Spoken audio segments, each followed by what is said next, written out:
Hello, we're back to our Plymouth restoration, 1957 Belvedere, and we're progressing on as we go with the certain issues that you find with restorations and the demands required to get him up to a condition where you're happy with. Everything looks like it's going okay. I mean, things that we always talk about is trying to do a mirror finish for everything that we're trying to finish on this car, but now you always seem to fall into problems, and I've sort of gotten to a level now where, well, not that it's good enough is enough, but you know, if I can get up to 90% on what I'm doing, then I'll be happy to sort of keep progressing and finishing the project off. I sprayed this bonnet yesterday off the front of the Belvedere, and I've rubbed it back and done a few things to it, but it looked okay. Still got a few dots and stuff. I suppose I could colour sand and buff it and get it perfect. I'll probably do that later when I find some more time. And so that's that part done. And then we've got the car slowly coming back together. We're just sort of detailing bits and pieces and fixing up the colour underneath the guard so we can sort of go ahead and paint it when it's all assembled. And we've just sort of put the doors on in the last couple of weeks, and I don't know, from last time I think the body was off the chassis, and I've rebushed and put all that back together again, and trying to line up doors and gaps, and I've had the guards on the front, fenders guards on about 10 times, trying to get the lower of the sill panels to line up with the bottom of the guard so they look a little bit presentable. And just always something coming up. Nothing ever fits. It's not like it's a factory thing where you can sort of, you know, things just go together. And it's sort of like trying to get the bits and pieces together and with the engine.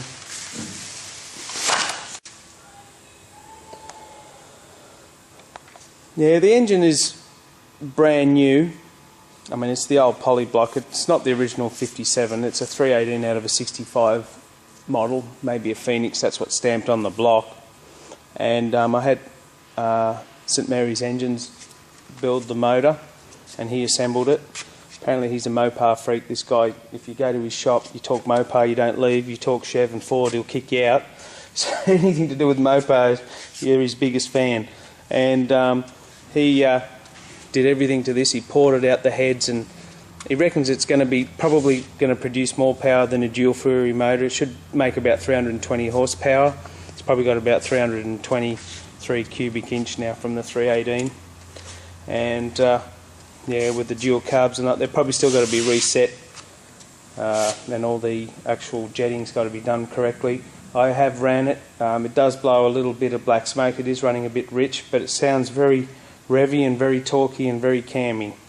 And for a poly block, I mean, you know, you can get them racing pretty well. And there is, you can get anything up to probably 400 horsepower out of them on the street. Maybe there is more people have done better horsepower than that, which I'm not sure of.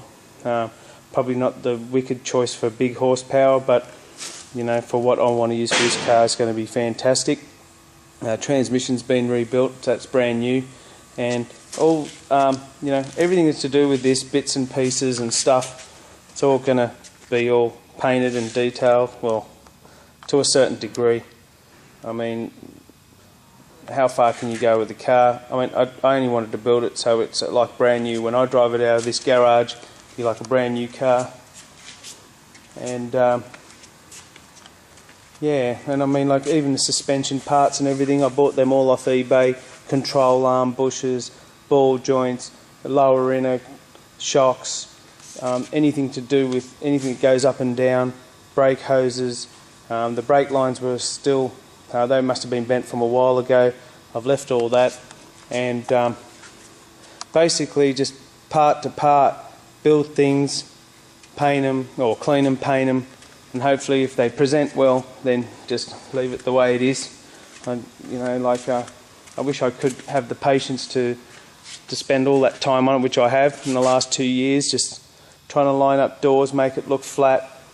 It's a very big task. And a lot of the body panels on these in the early days were probably not the greatest lining up, but you can only try your best. And like as far as like the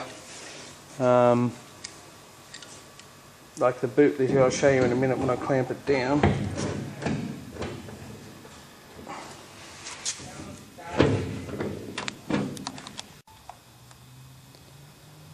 Yeah, and even trying to line up panels and boots and trying to get gaps nice, and you know, like it's just a bit of a crazy game. Like I could have just slapped it together and said, oh, it'll be okay, and you know, well, however it looks, but you know yourself, if you're restoring cars and you don't do it as best you can at the time when it's all together, you think you want to rip it all apart again, and I'm not going to be ripping this all apart again.